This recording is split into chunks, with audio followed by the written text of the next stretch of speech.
Today we visited our friend from last year at UNHCR, the United Nations High Commission on Refugee.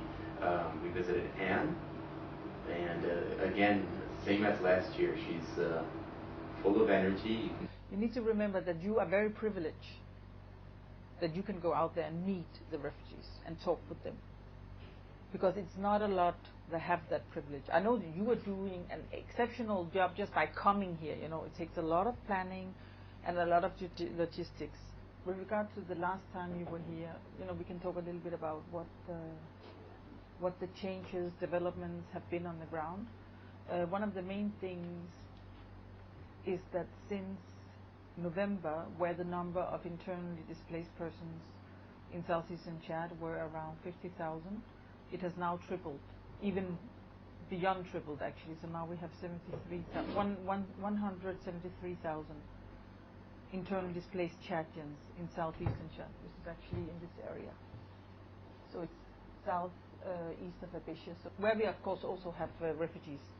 So the 12 refugee camps along the border, they're still there. Before we can actually think about a return to their villages of origin, there need to be certain conditions in place. First and foremost, there needs to be security.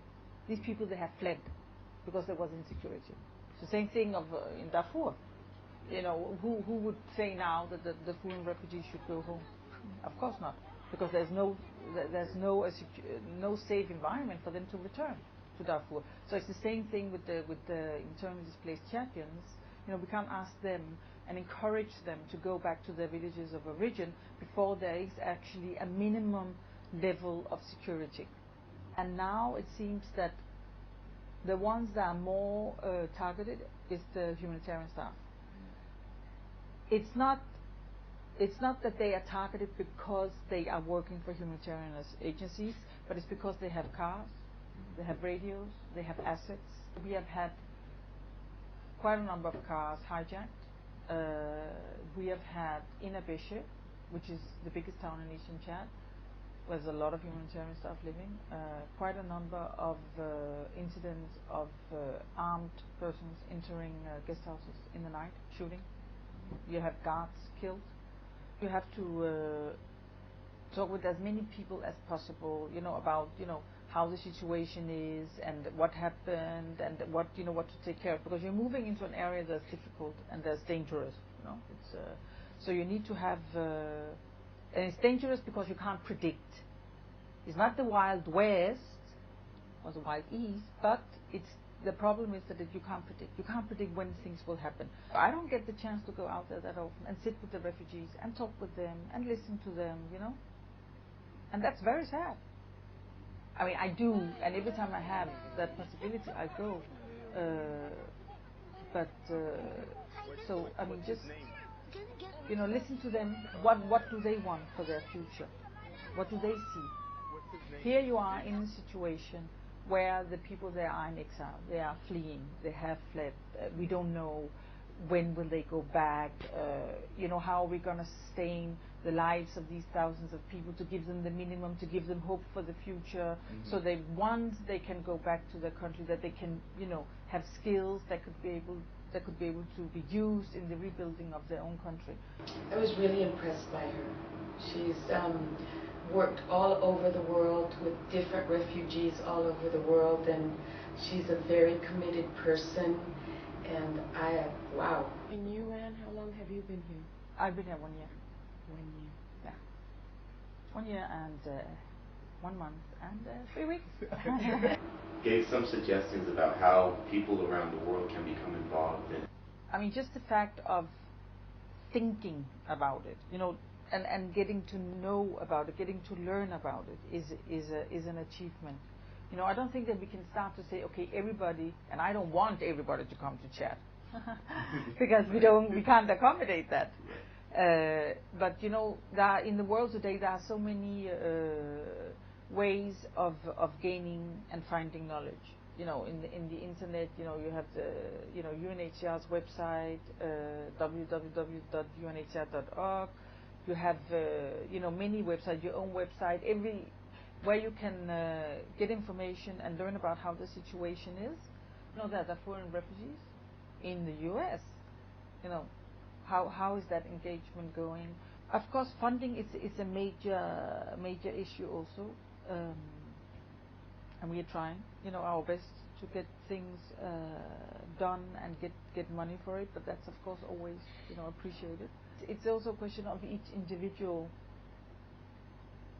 to think about. We all have different talents, we all have different skills, we all have different personal histories, and I don't think it should be forced. It's not like, oh, the people are suffering, we have to do something. It has to come, naturally.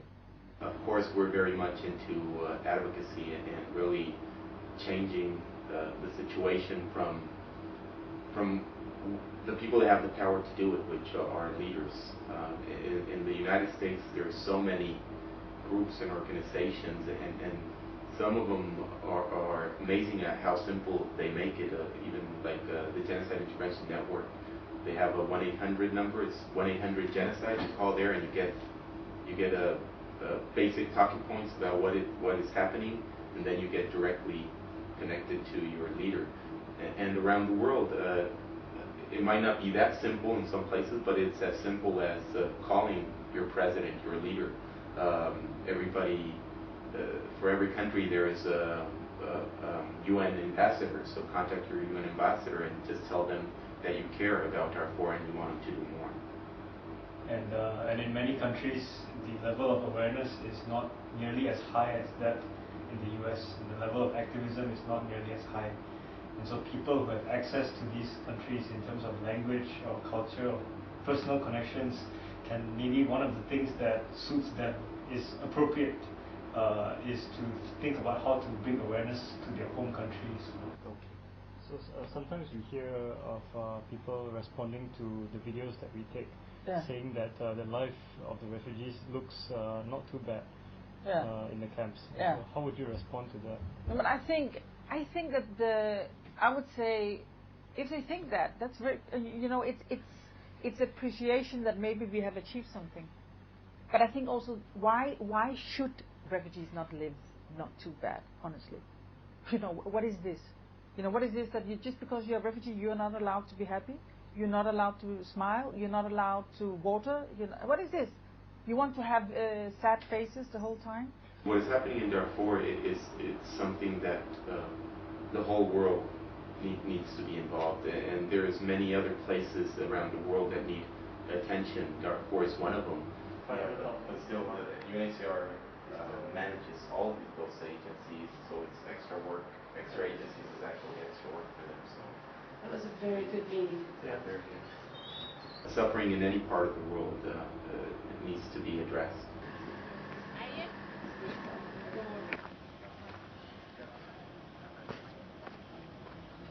Because we do have all these groups and they're getting out the information, thanks to them, a lot of us know what's happening. Mm-hmm. And today there is the technology that allows for a lot more information to reach anywhere. And that's what we're trying to use, modern day technology to really do something very basic and ancient as building relationships, and from there getting people to help each other.